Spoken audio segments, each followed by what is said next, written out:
ಮೇಲಾಗಿ ಈ Peter content ನೋಡಿದಾಗ ನಾನು ಗಮನಿಸಿದಂಗೆ ತುಂಬ ಇಂಟೆನ್ಸಿಟಿ ಕಾಣಿಸ್ತಿದೆ. ಹೌದು. In terms of writing, in terms of screenplay, in terms of making, in terms of acting. Yes, ಎಲ್ಲವನ್ನೂ ನಾನು ಅಂದರೆ ಇದು ನನ್ನ ಗ್ರಹಿಕೆ. ಹೌದು. I am not talking about others, ಇದು ನನ್ನ ಗ್ರಹಿಕೆ. ಈ ಇಂಟೆನ್ಸಿಟಿ ಅನ್ನೋದು ಹೇಗೆ ಅಡಾಪ್ಟ್ ಆಯಿತು? ಆಲ್ರೆಡಿ ಸುಮಾರು ಪ್ರಾಜೆಕ್ಟ್ಗಳನ್ನು ಮಾಡಿದಂಥವ್ರು ನೀವು ಎಲ್ಲರೂ. ಹಶು ಸರ್, ಚೆನ್ನಾಗಿದೆ ಆನ್ಸರ್. ಹೌದು, ಹಶು. Like this.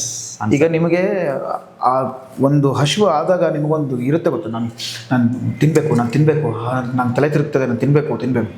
ಆ ಥರದ ಹಶು ಸಿನಿಮಾ ಅನ್ನೋದ್ರಲ್ಲಿ ನಮಗಿದೆ. ಅದು ಪ್ರಾಬಬ್ಲಿ ನಮಗೆ ಇನ್ನೊಂದು 50 ವರ್ಷ ಹೋಗಲಿ, 100 ವರ್ಷ ಆಗಲಿ, ನಮಗೆ ತೀರಲ್ಲ. ಇನ್ನೂ ಹಶುವದಲ್ಲೇ ಇರ್ತೀವಿ ನಾವು. ಆ ಹಶುವಲ್ಲಿ ಇದು ಒಂದು ಸ್ವಲ್ಪ ನಮಗೆ ಏನಂತಾರೆ, ಜ್ಯೂಸ್ ಕುಡಿಸುತ್ತೆ ಅಂತ ನಾನು ಅನ್ಕೋತೀನಿ. ಓಕೆ, ಒಂದು ಎನರ್ಜಿ ಕೊಡುತ್ತೆ, ಬೂಸ್ಟ್ ಮಾಡುತ್ತೆ ಅಂತ ಅನ್ಕೋತೀನಿ. ರೆಡಿ ಫಾರ್ ನೆಕ್ಸ್ಟ್ ವಾರ, ನೆಕ್ಸ್ಟ್ಗೆ ಮತ್ತೆ ಹಶುವಲ್ಲೇ ಕಾಯ್ತಾ ಇರ್ತೀವಿ. ಇದು ಗೆದ್ಬಿಡ್ತು ಅಂತ ಅಥವಾ ಗೆಲ್ಲಬೇಕು ಅಂತಾನೆ ಮಾಡಿರೋದು, ಬಟ್ ಗೆದ್ಬಿಡ್ತು ಅಂತ ನಾವು ಹಿಗ್ಗೋದಾಗ್ಲಿ, ಯಾವನ ಪ್ರೊಡ್ಯೂಸರ್ ಬರ್ತಾನೆ, ಅವರಿಗೆ ನಾವು ಹಿಂಗೆ ಹೇಳೋಣ, ಈಗ 10 ಕೋಟಿ ಸಿನಿಮಾ ಮಾಡೋಣ, 100 ಕೋಟಿ ಸಿನಿಮಾ ಮಾಡೋಣ, ಇಲ್ಲ ಬಾಸ್, ಆ 10 ಕೋಟಿಲಿ ಬೇಕಾದ್ರೆ 10 ಸಿನಿಮಾ ಮಾಡೋಕ್ಕೆ ನಾವು ರೆಡಿ ಇರ್ತೀವಿ. ಪ್ರೊಡ್ಯೂಸರಿಗೆ ಬರ್ಡನ್ ಮಾಡುವಷ್ಟು ನಾವು ಯಾರು ಕೂಡ ಇಲ್ಲಿ ಆಗಬಾರ್ದು, ಆಗಕೂಡ್ದು. ಅದು ನನ್ನಿಂದಲ್ಲ, ಯಾವ ಆರ್ಟಿಸ್ಟನ್ನು ಆಗಬಾರ್ದು. ಪ್ರೊಡ್ಯೂಸರ್ ಬಂದವ್ರನ್ನ ಉಳಿಸ್ಕೊಳ್ಳೋಕ್ಕೆ ನಾವಿಲ್ಲಿ ಪ್ರಯತ್ನ ಮಾಡಬೇಕೆ ಹೊರತು ಮನೆ ಕಳ್ಸೋದಕ್ಕಲ್ಲ. ಹಂಗಾಗಿನೇ ನಮ್ಮ ಕನ್ನಡ ಇಂಡಸ್ಟ್ರಿ ಹಿಂಗೆ ಹೋಗ್ತಾ ಇದೆ, ಇವಾಗ ಪಾತಾಳಕ್ಕೆ ಬೀಳ್ತಾ ಇರೋದು. ಹೌದು, ಒಂದಷ್ಟು ಸಿನಿಮಾಗಳು ಹಂಗೆ ಆಗಿ, ಹೌದು, ತುಂಬ ದೊಡ್ಡ ಮಟ್ಟದ ಎಫರ್ಟ್. ಈಗ ನೀವೇ ಅನ್ಕೊಳ್ಳಿ, ವರ್ಷಕ್ಕೆ 290 ಸಿನಿಮಾಗಳು ಬರ್ತವೆ. ನೀವು ಎಷ್ಟು ಸಿನಿಮಾಗೆ ನೀವು ಇಂಟರ್ವ್ಯೂ ಮಾಡ್ತೀರಾ, ಅಥವಾ ಎಷ್ಟು ಜನ ಸಿನಿಮಾ ತಂಡನ ನೀವು ಭೇಟಿ ಮಾಡ್ತೀರಾ? ನಿಮಗೆ ಕಣ್ಣಿಗೆ ಬಿದ್ದರೆ ತಾನೇ ಆಗೋದು. ಫಸ್ಟ್ ನೀವೇ ಅಲ್ವಾ ಆಡಿಯನ್ಸ್ ಮುಖಾಂತರ ನೀವು ಬರ್ತೀರಾ ನಮ್ಮನ್ನ ಇಂಟರ್ವ್ಯೂ ಮಾಡೋದಕ್ಕೆ. ಸೊ ನಿಮ್ಮ ಮುಖಾಂತರ ಆಡಿಯನ್ಸ್ನ ಕನೆಕ್ಟ್ ಮಾಡ್ತೀವಿ. ಎಲ್ಲನೂ ನೀವು ಮಾಡೋಕ್ಕಾಗಲ್ಲ, ಎಲ್ಲನೂ ಚೆನ್ನಾಗೂ ಇರಬೇಕು ಅಂತಿಲ್ಲ. ಆದರೆ ನಾವು ಚೆನ್ನಾಗಿ ಮಾಡೋ ಥರ ಮಾಡಿಬಿಟ್ರೆ ಯಾವ ಇಂಡಸ್ಟ್ರಿನೂ ನಮ್ಮನ್ನು ಮ್ಯಾಚ್ ಮಾಡೋಕ್ಕೆ ಸಾಧ್ಯನೇ ಇಲ್ಲ. ಮೇಲಾಗಿ ಯಾರೋ ಒಬ್ರು ದೊಡ್ಡ ರೈಟರ್ ಹೇಳಿದ್ದು, ನಾನು ಅವ್ರ ಹೆಸರಿಡಲ್ಲ, ಒಂದು ಸಿನಿಮಾ ಸಕ್ಸಸ್ ಆಗಬೇಕು ಅಂತಂದರೆ 3 ವಿಷಯ ಅಂತೆ: ಕತೆ ಕತೆ ಕತೆ ಅಂತೆ. ಹೌದು, ಕತೆ. ನೀವು ಕತೆನೇ ಸ್ಟ್ರಾಂಗ್ ಆಗಿ ಅಂದರೆ ಅದು ಹೇಳ್ತಾರಲ್ಲ, ಮನೆ ಮಾಡೋದಕ್ಕೆ ಏನು ಬೇಕು? ಬೇಸ್ಮೆಂಟ್ ಅಲ್ವಾ? ಆ ಬೇಸ್ಮೆಂಟೇ ನೀವು ಪಿಲ್ಲರ್ಗಳೇ ಸರಿಯಾಗಿ ಇಟ್ಕೊಳ್ದೆ ನಾನು ಬಂಗ್ಲೆ ಕಟ್ತೀನಿ ಅಂತ ಟುಪುಕ್ಕದ ಉದುರೋಗಿರುತ್ತೆ. ನಿಜ. ಈ ಬೇಸ್ಮೆಂಟ್ ನಾವು ಹಾಕೊಂಡು ಬಂದಿರೋದು ಇಷ್ಟು ವರ್ಷ, ಇವಾಗ ಮನೆ ಕಟ್ಟಿ ಇನ್ನೇನು ಗೃಹ ಪ್ರವೇಶಕ್ಕೆ ಕಾಯ್ತಾ ಇದೀವಿ ನಾವು.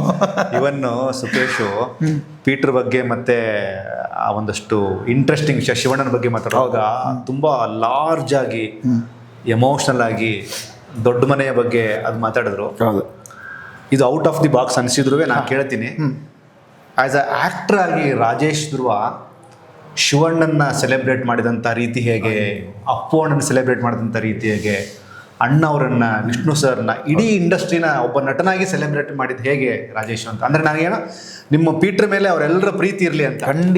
ಖಂಡಿತ. ಅಣ್ಣವ್ರನ್ನಂತೂ ನಾವು ನೋಡೋಕ್ಕಾಗಲಿಲ್ಲ, ವಿಷ್ಣು ಸರು ನಾನು ಡೈರೆಕ್ಟಾಗಿ ನೋಡೋಕ್ಕಾಗಲಿಲ್ಲ. ಅಪ್ಪು ಸರ್ನ 2-3 ಸಲ ನೋಡಿದ್ದೀನಿ. ಅವ್ರು ನಮ್ಮ ಸೀರಿಯಲ್ ನೋಡ್ತಿದ್ರಂತೆ. ಹೇಳಿ ಏನಂತ? ಏನಿಲ್ಲ, ಕಂಠೀರವದಲ್ಲಿ ನಾವು ಹೋದಾಗ ಅಪ್ಪು ಸರು ಅಪ್ಪಾಜಿ ಸಮಾಧಿ ನೋಡಿಕೊಂಡು ಯಾವಾಗ ಮಂಗಳವಾರ ಗುರುವಾರಕ್ಕೆಲ್ಲ ಹೋಗಿ ಬರೋರು. ಒಂದ್ಸಲ ಅವರೇ ಡ್ರೈವ್ ಮಾಡ್ಕೊಂಡು ಹೋಗ್ಬೇಕಾದ್ರೆ ನಾನು ನಮ್ಮ ಸೀರಿಯಲ್ ಹೀರೋ ವಿಜಯ್ ಸೂರ್ಯ ಅವ್ರ ಕಾರು ಹಿಂಗೆ ಬಂತು. ವಿಜಯ್ ಹಿಂಗೆ ಕೈ ಮಾಡ್ದ ಅಷ್ಟೇ ಅಪ್ಪು ಸರ್ನ. ಓಕೆ, ನೀವು ನಂಬಲ್ಲ, ಲಿಟ್ರಲಿ ಪಾರ್ಕ್ ಮಾಡಿ ನಮ್ಮ ಕಾರ್ ಹತ್ರ ಬಂದು ವಿಂಡೋ ಹತ್ರ ಹಿಂಗೆ ನಿಂತ್ಕೊಂಡು ನಮಗೆ ಶೇಕು ಸಾರ್. 1 ನಿಮಿಷ ಕೂತ್ಕೊಳ್ಳಿ, ನಾನು ಹೊರಟೆ, ಕೂತ್ಕೊಳ್ಳಿ. ಎಲ್ಲಿ, ಯಾವ ಶೂಟು? ಅಗ್ನಿಸಾಕ್ಷಿ. ಅಯ್ಯೋ, ಅವಾಗ ಪಾರ್ವತಮ್ಮ ಅವರು ಇದ್ದರು. ನಾವೆಲ್ಲ ನೋಡ್ತಾರಪ್ಪ, ಅವರಂತೂ ನೋಡ್ತಾರೆ. ನಾನು ಅವಾಗವಾಗ ಹಿಂಗೆ ನೋಡ್ತಿದ್ದೆ. ಚೆನ್ನಾಗಿ ಬರ್ತಾರೆ. ಯಾಕಂದರೆ ಆ ಟೈಮಲ್ಲಿ ಆ ಬೂಮ್ ಹಂಗಿತ್ತು ನಮ್ಮ ಸೀರಿಯಲ್ದು. ಅದೊಂದು ಇತ್ತಲ್ಲ, ಅದು ಇಷ್ಟು ಹತ್ತಿರದಿಂದ ನೋಡಿದ್ದು ಅನ್ನೋದು ಸಾಕು. ಮೇಲಾಗಿ ಜೆನ್ಯೂನಿಟಿ, ಆಮೇಲೆ ಸಿಂಪ್ಲಿಸಿಟಿ.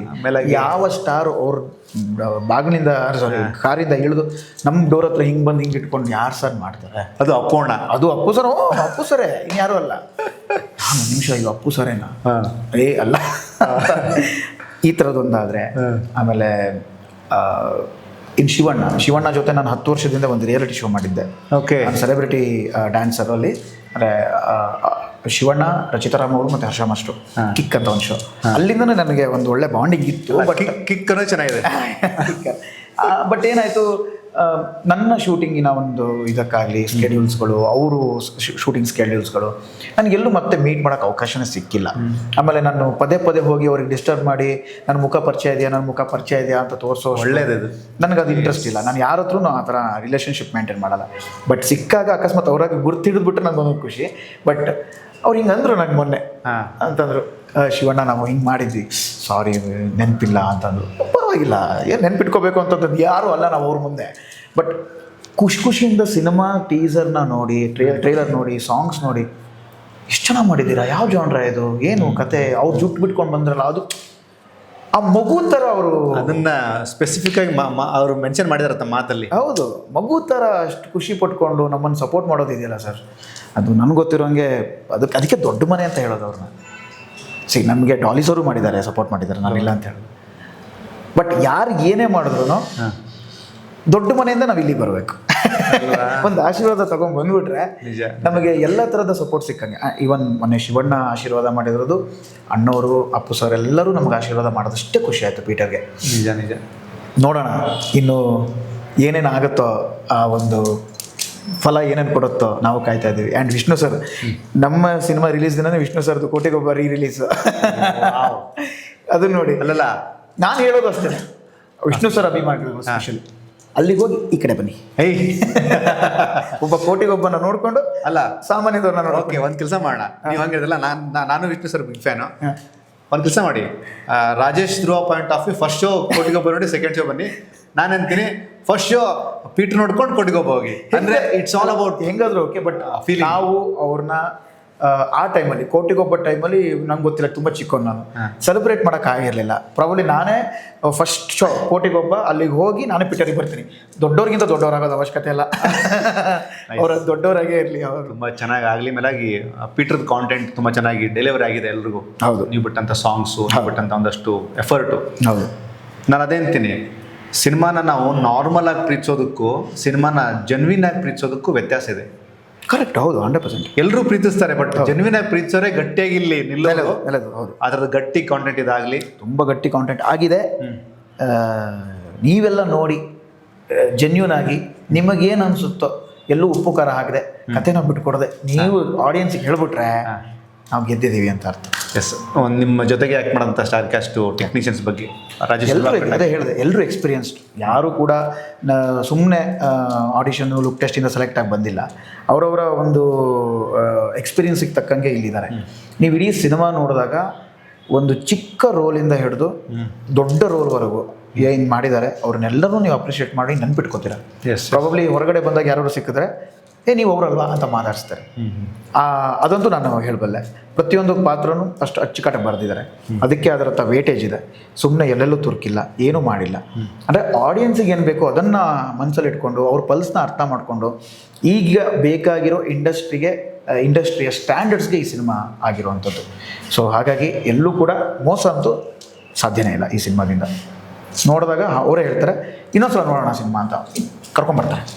ಎಸ್, ಭಾಳ ಖುಷಿ ಆಯಿತು ಆಫ್ಟರ್ ಲಾಂಗ್ ಟೈಮ್ ಮಾತಾಡಿದ್ದು. Thank you. And Rajesh Dhruva ಸೇರಿ ರಾಜೇಶ್ ಧ್ರುವ ಹತ್ರ ಇರುವಂಥ ಎಲ್ಲ ಕಲಾವಿದರು ಅವ್ರು ಹಾಕುವಂಥ ಎಫರ್ಟ್ಗೆ ಕನ್ನಡಿಗರು ಥಿಯೇಟ್ರಿಗೆ ಬಂದು ಸಿನಿಮಾ ನೋಡಿ ನಿಮ್ಮನ್ನು ಸೆಲೆಬ್ರೇಟ್ ಮಾಡಿ ಅವರ ಪ್ರೀತಿನ ಹಂಚಿದರೆ ಪೀಟರ್ ಥರದ ಬಹಳಷ್ಟು ಸಿನಿಮಾಗಳಾಗ್ತವೆ. ನಾನು ಇದನ್ನು ಹೇಳಬೇಕು, ನಾವೊಬ್ಬರೇ ಅಲ್ಲ, ನಮ್ಮ ಥರದ ಸಿನಿಮಾಗಳು ನೀವು ಹೇಳಿದ್ರಲ್ಲ ತುಂಬ ಬರಬೇಕು. ನಾನು ಕೂಡ ಅದನ್ನೇ ಕಾಯ್ತಾ ಇರೋದು.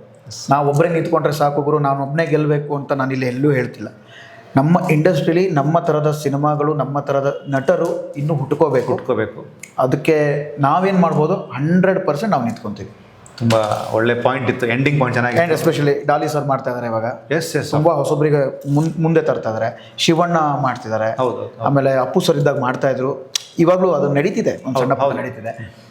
ಈ ಥರ ಸ್ಟಾರ್ಗಳು ಸಿನಿಮಾ ಮಾಡೋದು ಹೊಸೊಬ್ಬರಿಗೆ, ಬೇರೆ ಇಂಡಸ್ಟ್ರಿಲಿ ಏನು ನಡೀತಾ ಇದೆ ಆ ಥರದ ಕೊಲಾಬ್ರೇಷನ್ಸ್ಗಳು ಇನ್ನಷ್ಟು ಜಾಸ್ತಿ ಆದಾಗ ಎಲ್ಲೋ ಒಂದು ಕಡೆಯಿಂದ ನಮ್ಮ ಇಂಡಸ್ಟ್ರಿಗೆ ಹೊಸ ಕನಸುಗಳು ಇನ್ನಷ್ಟು ಪುಟಿದೇಳ್ತವೆ ಅನ್ನೋದು ನನ್ನ ಉದ್ದೇಶ. Yes, thank you Rajesh. Thank you so much. ಭಾಳ ಖುಷಿ ಆಯಿತು. ಪೀಟರ್ ರಾಜೇಶ್ಗೆ ಒಂದು ಬೇರೆ ಥರದ ಡೈಮೆನ್ಷನ್ ಓಪನ್ ಮಾಡಿ ಕೊಡುತ್ತೆ ಅನ್ನೋದು ಭರವಸೆ. ತುಂಬ ಒಳ್ಳೆಯದಾಗಲಿ. Thank you so much. Thank you so much. Thank you.